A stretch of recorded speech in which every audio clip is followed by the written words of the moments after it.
إن الحمد لله نحمده ونستعينه ونستغفره ونعوذ بالله من شرور أنفسنا ومن سيئات أعمالنا من يهده الله فلا مضل له ومن يضلل فلا هادي له وأشهد أن لا إله إلا الله وحده لا شريك له وأشهد أن محمدا عبده ورسوله يا أيها الذين آمنوا اتقوا الله حق تقاته ولا تموتن إلا وأنتم مسلمون يا أيها الناس اتقوا ربكم الذي خلقكم من نفس واحدة وخلق منها زوجها وبأث منهما رجالا كثيرا ونساء واتقوا الله الذي تساءلون به والأرحام إن الله كان عليكم رقيبا يا أيها الذين آمنوا اتقوا الله وقولوا قولا سديدا يصلح لكم أعمالكم ويغفر لكم ذنوبكم ومن يطع الله ورسوله فقد فاز فوزا عظيما أما بعد برشا مقطع حمد سنالار bizni yo'qdan bor qilib, turlidan turli ne'matlari bilan bizni suyundirib, shoqlantirib turgan shu alamlarning xo'jasi, tarbiyachisi bo'lgan haq Alloh taolaga bo'lsa edi. Ham shular turibizdan chiqqan salovat shariflarda suyukli payg'ambarimizning ruhina, ahlul baytina borib erishsa edi. Alhamdulillah Allohga barcha maqtov hamd sanalar bilan biz Atnaning eng xayrli juma kunina Allohning yurtuna ani zikr etarga, ani maqtarga, anga ibodat qilirga deb jiyildik.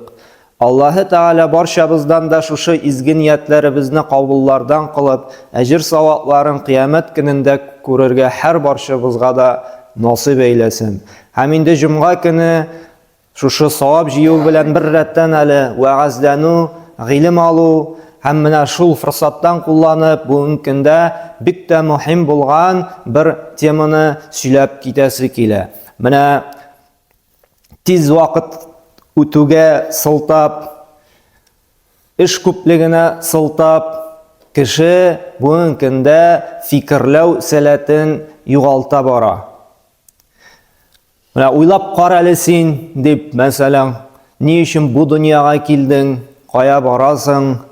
Mana azgina fikr yurtali shu galaktikalar, planetalar turында nishig ул барлыкка kelgan, kim аны ясаган дисәң, аны уйларга әле вакыт юк, җитер әле, уйларбыз әле эшлисем бар, башка максатларым бар дип кеше аклана.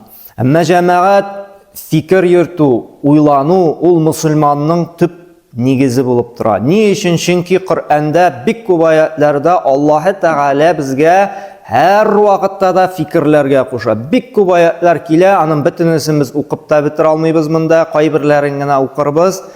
Әмма Аллаһ Тәгалә һәр вакытта да эндәшә, акыл ияләре дип. Нишләпсез дип бер дә уйланмыйсыз ди. Һәм Аллаһ Тәгалә менә безнең инде Рамазан аенда бик күп дәресләр бездә әйткәне, Коръән укып fikir йөртергә, уйланырга тиешбез дип. Әмма Коръән белән генә түгел, Аллаһ Тәгалә менә тирә-якка карап та уйланырга, гыйбрәт алырга куша. Аллаһ Субхану ва Тәгалә менә бик күп аятларында китерә, менә без яратып укый торган Ясин сүрәсендә дә берничә җирдә Аллаһ Тәгалә чакыра уйланырга. Менә ди kun bilan tun alışуында да ди бик зур гыйбрәт ята ди уйлый белүчеләргә ди. Менә шундап та уйлап карасаң, җәмәгать kun bilan tun һәр көнне секундына төгәл итеп яктыра, кояш чыга һәм үз вакыты җиткәч кояш бата, шулай бит. Больничныйга да китмәй, арып та китмәй, шулай бит, төгәл. Менә без үзебез шундый акыллыга санап йөрибез, бөтен нәрсәне белгән кебек, шулай бит. Но безнең шуңа күп заифлыклар. Әзрәк кенә җил истикән, салкын тиеп китә, авыртып китә, бара алмыйбыз, эшли алмыйбыз, авыртам әле, килә алмыйм, мин гафу ит дибез. Әмма Аллаһ Тәгалә бар иткән нәрсәләр үтә төгәллек белән һәр көнне үз вазифасын үти. Һәм сорау туа уйлаган кешегә, кем шундый төгәл итеп программага кертеп бар иткән? Менә бит инде Шушы дингә чакыра башлагач, Аллаһка гыйбадат кылырга, Аллаһ турында уйлый башлагач, кеше, бар микән сон ул дип сорау куя, шулай бит. Менә шул кешегә әйтеп куясың, менә бу скамьяда, шушы скамьяда тиктималдан гына барлыкка килгән, үзе монда пәйда булган дисә, ул үзен акыллыга санап, Аллаһның барлыгында шик тудырган кеше акылсыз мәлләсе, ничек скамья үзеннән үзе генә барлыкка килә алсын ди.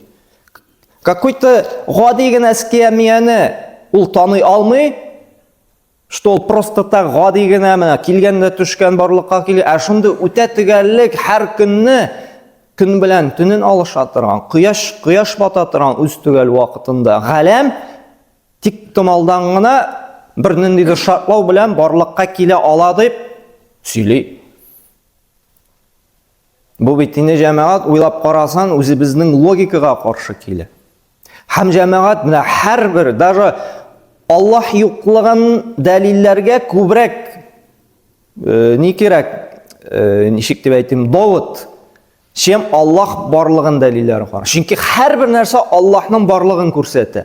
Даже үзебезнең бу дөньяга килүебездә бер генә тамчыдан нинди камил, шундый матур рәвештә кеше барлыкка килә. Һәм ул бер генә тамчыга күпме мәгълүмат тупланган. Һәм әле ул бит тиешле үз урынына барып җиткәч кенә шундый матур рәвештә кеше пәйда була. Һавада кала икән, всё, кибәдә бетә, бер нәрсә дә барлыкка килә.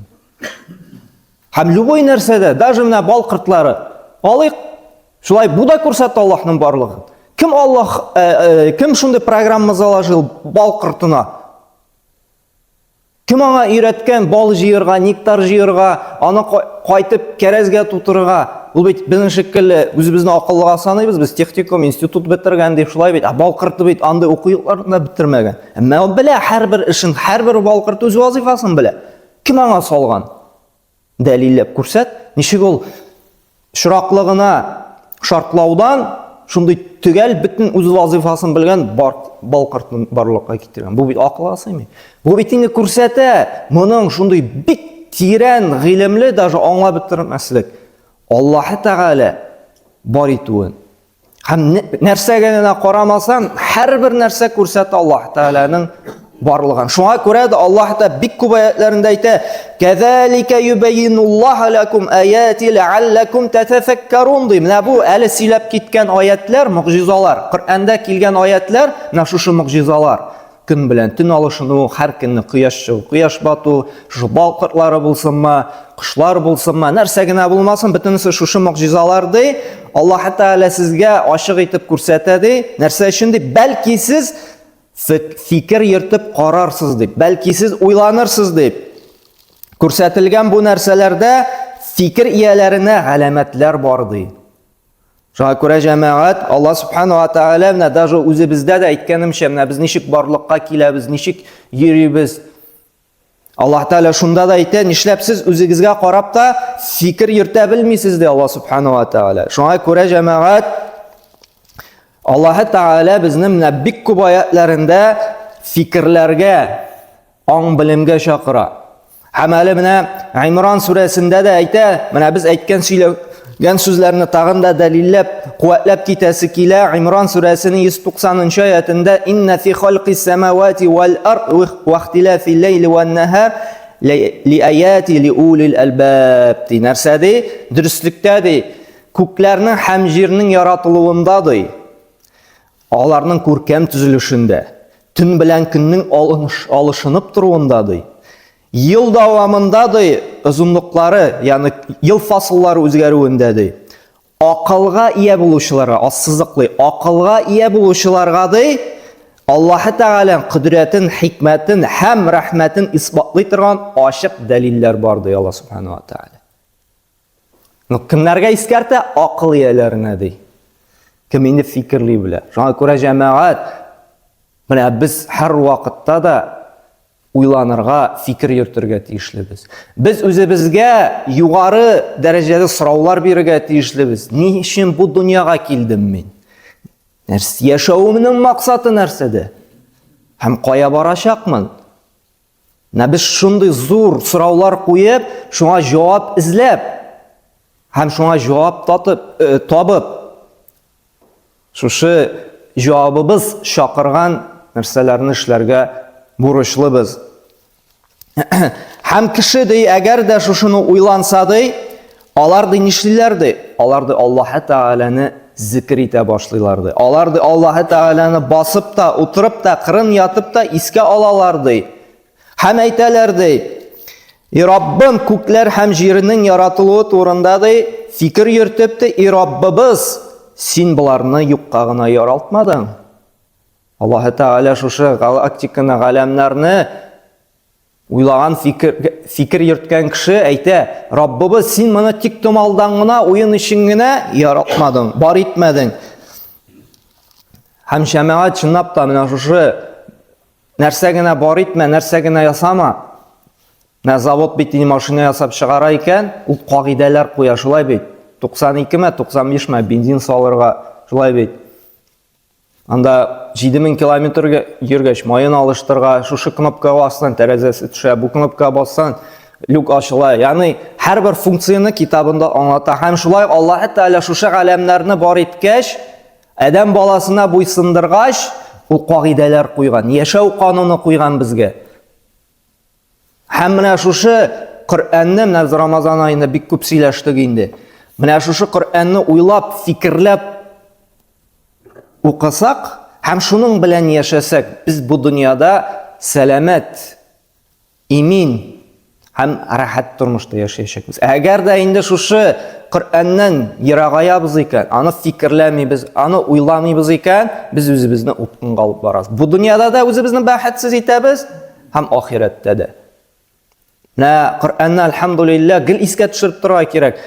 Укырга тырышабыз, но бик сирәкләр генә фикерли. Ул беләсезме ничек? Менә бер мисал.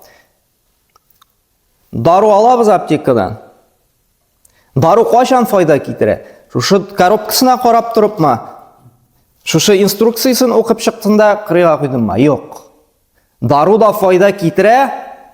Шушы инструкцияда язылганча, теләсә ничек ишеп кенә түгел әле, кушылганча ишкәндә генә. Әллә нигә бер ишеп тә түгел, искә төшкәндә генә дә түгел. Әйтелгән иртә кич ишергә. Һәм бер ай ишергә. Менә шул иртә кич бер ай төгәл итеп ишеп барсаң, Аллаһ Тәгалә теләсә әле ул вакытта нәтиҗә була. Әгәр дә син искә төшкәндә әллә нигә бер шәсен икән, нәтиҗә булмый. Коробкасына карап торуда нәтиҗә булмый. Коръән дә шулай җәмәгать. Коръән кайчан сиңа файда китерәчәк? Әгәр дә син шуны укып, фикерләп, анда әйтелгәннәрне тормышта кулланасың икән, менә шул вакытта ул сиңа файда китерә. Шул вакытта сине бу дөньяның бәхетсезлегеннән саклый. Шул вакытта Аллаһ Тәгаләнең газабыннан имин буласың. Бүген инде сорау бирәләр. Менә ни өчен сон бездә менә бүген көндә дә сорау турырга тиеш. Ни эшләпсең менә бу кризис, сугыш, шушы сынаулар? Аллаһ Тәгалә җавап бирә. Һәм әле җәмәгать тагын без фикерләргә, уйларга тиешлебез. Менә кисәк үлемнәр артты. Шулай бит кисәк кенә үләләр дә китәләр. Яшьләребез кырыла. Таныш белешләребез китә дә бара. Менә бу бит кисәк үлемдә безне уйландырырга тиеш. Кайчан булса да шушы кеше урынында, шушы кәфенлеккә мине дә төрәшәкләр бит дип, без уйланырга тиешлебез. Тукта. Иртәме, соңмы мин дә моның урынында булачакмын. Ә мин әзерме Аллаһ белән очрашырга? Минем барма укылган намазларым, Аллаһ каршында бурычымны үтәдемме? Менә бер бик якын кешебез үлеп китә икән. Без бит инде җылыйбыз. Эх, риза бахил булдым икән. Теге вакытта рәнҗеткән идем. Гафу итә алдым икән. Хакларын үтә битердем икән дип. Әтиянибез булсынмы, бер туганыбыз булсынмы, без уйлыйбыз. Ә менә безнең уйлап караган бармы? Ә мин Аллаһ каршында хакымны үтимме? Аллаһ миннән риза микән бу көнемнән? Аллаһ күпме ниғмәт бирде, Аллаһның ниғмәтләре турында. Карагыз, менә бөтенебез үз аягыбыз белән килде. Бар менә бер кардәше, бер генә түгел, берничә кардәш җомгага килә, коляскада итеп китерәләр. Чөнки 22 яшендә уже инвалид калган юл фаҗигасына юлып. 18 ел уже урын өстендә ята. Әтисе китерә җомгага коляскада. Без үзе аяк белән килдек. Уйлыйбызмы? Шул турыда. Альхамдулилlah, бүген көндә мәчеткә үз аягым белән барам бит. Шушы үз аягым белән йөрүгә дә, мин шушы нигъмәткә дә Аллаһ каршында рәхмәтемне әйтеп бетерә алдыммы? Әйтеп бетерә алмыйбыз инде аны. Ягъни бурычымны үтимме? Бар кардәшләребез күзләре күрми. Кемдер кичкенәдән 6 яшендә сукыр калган, кайсысыдыр 20 яшендә. Бар менә мин бер якын таныш кардәшем шулай җомгага килә, кулымнан тотып алып киләләр җомгага. Әле кайбер мондый намазларга да килә. Сукыр. Менә без альхамдулилlah ничек кенә булмасын, күзлек киеп манда линза белән күрәбез. Менә шушы нигъмәтләр турында уйлаганыбыз бармы? Аллаһ күз нигъмәте бирде. Шушы күз белән мин Аллаһ Тәгалә хәерле сүзләрен укырга өйрәндемме? Укыйммы? Фикерлимме? Һәм күрәбез кайбер вакытта әзрәк кенә акылга загыйф кешеләр жәлләп куябыз. Шулай бит Аллаһ та безне сакласын шушы акыл загыйфлыгыннан дип. Без шөкер итәбезме? Альхамдулилlah, менә монда бөтенебез үз акылында булган кешеләр шушы акыл нигъмәте өчен, шушы акылыбызны фикерләүдә, уйлануда эшкә йөгәбезме? Менә булар турында уйланабызмы? Чөнки җәмәгать Аллаһ Субханаһу ва Тәгалә менә шушы аятларында безне бик күп җирдә уйланырга чакыра. Я айюхаллазина аману ди, эй иман китерүчеләр ди, Аллаһтан куркыгыз ди, тақва булыгыз ди. Валтанзур нафсум ма каддамат лигадин ди. Әпәт уйланырга, тагын чакыра Аллаһ та уйланырга. Сез иртәгесе көнгә нәрсә уйладыгыз ди? Сез карагыз ди, уйланыгыз ди, фикерләгез ди, иртәгесе көнгә Аллаһ белән очрашуга нәрсә әзерләдегез ди. Нә үлем фәрештәсе килә икән, 5 вакыт намазыбыз бармы? Булса да вакытында укылганмы? Вакытында укылса да риядан китмәгәнме? Җиренә җиткереп үттәрдекме? Менә шушы кисәк үлемнәр дә безне уйландырмаса, нәрсә инде безне уйландыра? Менә зиратка барабыз, кеше күмергә барабыз, шулай бит. Анда да инде шушы үлем турында, Аллаһ белән очрашу турында уйларга тиешлебез. Без һаман сәясәт, мәзәк, буш сүз, Акбарс белән Динамо, плей-оффка чыктымы, җиңдеме, җиңәме Гагарин аламы, тегесе монсы, монда шулай булган, тегендә булай булган. Уйлап карамыйбыз. Менә шушы кабергә, шушы кешене кабергә төшергәндә мин дә төшеп ятам бит. Һәм моннан 3 сорау сораячаклар. Шушы 3 сорауга тугры булып яшимме? Ул бит кәфенлеккә кыстырган булалар инде, шулай бит кагазлар белән тыгып, 3 сорауны шпаргалка имеш. Җәмәгать берни шпаргалкада, берни кагазда булыша алмый. Һәм Раббым Аллаһ, Пәйгамбәрем Мөхәммәд саллаллаһу алейхи ва саллям, динем ислам дип җавап бирә алмыйбыз. Бу дөньяда ятлап бетерсәк тә, нинди шпаргалкалар кыстырсалар да, шушы 3 сүзгә тугры булып яшәмәсәк, Раббым Аллаһ дип әйтәчәкбез кабердә, шул вакытта гына кайчан без Раббыбызга гыйбадәт кылып, аны танып, аңа итагать итеп яшәсәк кенә. Пәйгамбәрем Мөхәммәд дип әйтә алачакбыз, шул вакытта гына кайчан без Пәйгамбәребез саллаллаһу алейхи ва саллямның юлы буенча яшибез, аның сөннәтен өйрәнәбез, аның хадисләренең мәгънәсенә төшенәбез һәм тормышка ашырга тырышабыз. Менә шул вакытта гына без шулай әйтә алачакбыз. Динем ислам дип әйтә алачакбыз шушы фәрештәнең сорауына кабергә киреп яткач. Әгәр дә без дини кануннарны үтәп яшәсәк кенә, ислам диненең 5 әркәнен. Мин беләм ятладым. Юк җәмәгать, анда фәрештә килеп, бер дә күрмәгәнне күргәч, без каушаудан белгәнне дә онытачакбыз. Шуңа күрә уйланабызмы менә шулар турында? Уйлана, Хасан аль-Басри әйткән бит, менә бу фикерләү, уйлану ди, яхшылык һәм яманлыкның көзгүсе ди. Менә без шулай уйлатсак, менә саваплы гамәлләрем күбрәкме, гынаһлы гамәлләрем күбрәкме?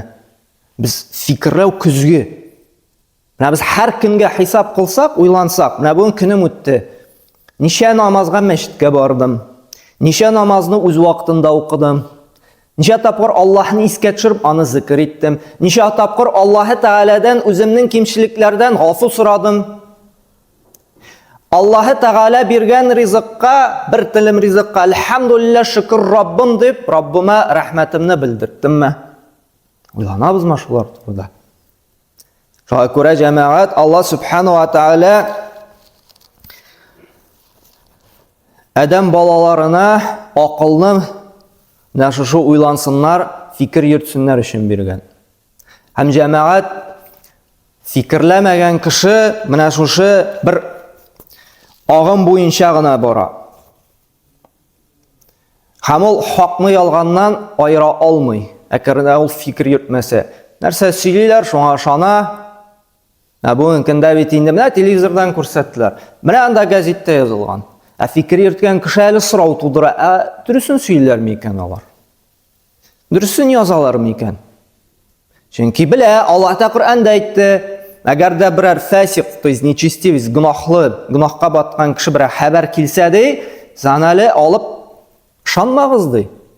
Тикшерегез, белешегез ди. Әгәр дә шулай эшләмәсәгез ди, сез ди бузыклык таратырсыз ди. Шуңа күрә һәрбер нәрсәне күргәнне кабатламас өчен, ишеткәннәрнең һәрберсенә ышанмас өчен нәрсә кирәк? Тагын шулык фикерләү кирәк. Фикерләгән кеше җәмәгать һәрбер адымын аңлап эшли.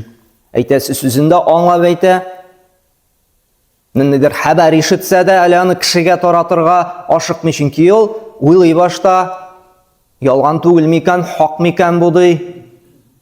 Чөнки менә бүгенге көндә бигрәк тә шушы интернет заманында бик күп ялган таратыла, шулай бит. Пәйгамбәрбез саллаллаһу алейһи ва сәллям нәрсә диде? Ялганчы булуга шул җитә ди, һәрбер ишеткән сүзне дә таратып йөрүдә ди.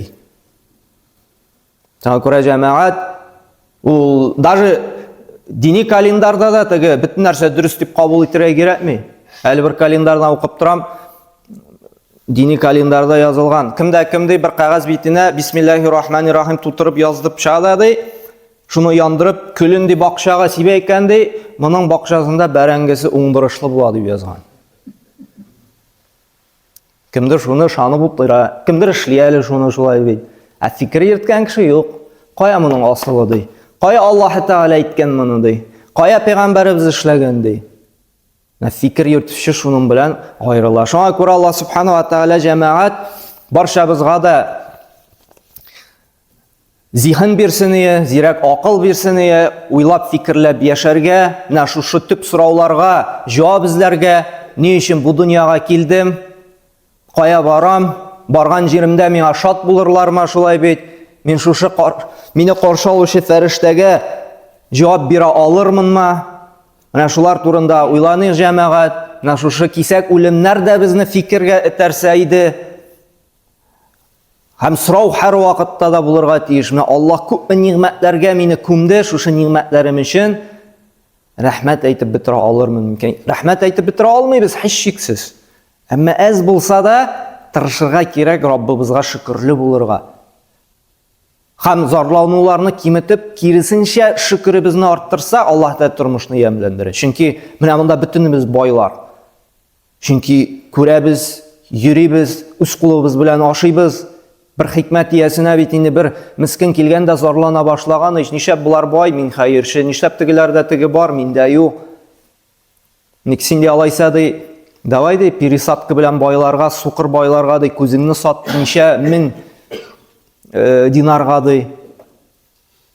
Әйдә ди, алайса ди син ди берәр органыңны ди, әнә донор булды, сатты, ничәшәр миллионга ди. Юк ди, сатмыйм ди, күземне дә ди, анда почкамны, теге җиремне, бу җиремне дә. Менә күрәсеңме ди, күпме миллионлаган байлыкка ия бит син ди, син шуны күрә белмисең ди. Һәм чынлап та җәмәгать менә бүгенге көндә сәламәт булу, үз аягым белән йөрү, әлхәмдулилlah, уже зур байлык, күрәгенә белмибез без аны. Менә бу инвалидлар белән аралашып, күрешеп, шуны аңлыйбыз, чынлап торып та җәмәгать сәламәтлек зур байлык икән. Аннары җәмәгать икенче зур байлык, моның турында әле аерым җомга булыр иншалла. Но тагын бер әйтәсе килә, бүгенге көндә җәмәгать күңелеңдә тынычлык икән, җаныңда рәхәтлек икән. Бу иң зур байлык җәмәгать.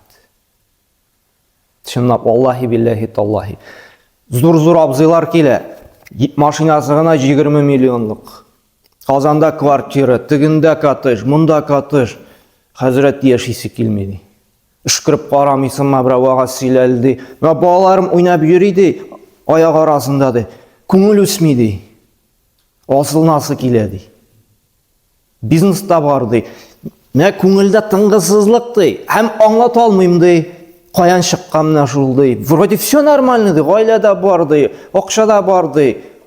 Балаларына бейтен рахатланып, сүйіп, шатланышып яшырға гына. Йоқтай, көңіл өсмей бір нәрсеге деді, шонға әлік не демірамында деді. Еш малайлар келе.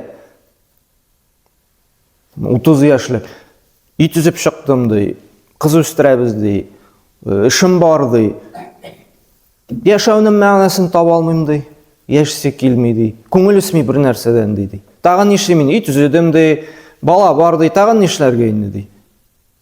Мәдей, гіл бау келеді, бауған нәрсе келеді. Мә жәмағат, мә шушы нәрсе ойлайсың да, әгерде көңіліңде тынышлық екен, жаныңда рәхәтлік екен жәмағат, бір нәрсеге алыштырып болмай. Аққай бір уақытта, үшін ішқай алғаған, бір шірік нивыда келе, бір қардашы біз. Нешек қалларысы, әлхамдулилля, все супер дей. Екінші қардаш айтып, шушы сөзінден даже күндешем дей. Что бітті нәрсе, даже шындай заманаға жеттік, бітті нәрсе яқша деп кіші айтса, уже күндеше. Неше банда бардың рәхат, бардашып, әмінде шындай ашар. Қара жәмағат бұл үмкінде, Аллах Тәала көрсетті, мадди яқтан, maddi yaq bilangina təmin etilu əli ol üçün bəhət түгел ekan. Mən Allah da күрсәтті, mən şuшы жан тынышлыгы, сәламәт булу бүгенкендә күрсәтә иң зур байлыкларның берсе. Но без аны аңлыйбыз качан? Югалтқанда. Бар вакытта без аны аңламыйбыз. Шуңа күрә Алла Субхану ва Тааля барчабызга да булганнан канәгать булып, жан тынычлыгына ирешеп, күңел рәхәтлеге белән яшәргә Аллаһ Тәгалә насыйп әйләсен ия. Шушы бөтен нәрсәләребез турында фикерләп, уйлап, Аллаһ Субхану ва Тааля гыйбадәтләр кылып, бүген җомга көне җәмәгать күбрәк Пәйгамбәрбез саллаллаһу алейһи ва саллямга салаватлар әйтик, Кәһф сүрәсен укыйк һәм инде онытмыйк. Бүген бер вакыт бар, киртәсез дуга киртәсез дугаларыбызга җавап килә торган. Ул да булса шушы ахшам намазына хәтлек, шулай бит, ахшам намазына хәтлек. Bir yartı saatma, 40 minutma dualarda buluyuq. Allah Peygamberimiz sallallahu aleyhi ve sellem aytdı, Cuma günde bir şunday vaqt bardı. Allah Teala alarının şuşu dualarına cevap beredi. Şuna görə şuşu fırsatını kullanışqındırmışa duada buluyuq. Rabbimizden yalvarıq. Fikirli turgan, Allah Teala aytə turgan aqıl iyalarında bula turgan aqıllar zirək zihin birsin barşabızğa da. Subhanak aqulu qawla hada və estəğfirullah li və lakum min kulli zənbin fe innehu vel gafurur rahim.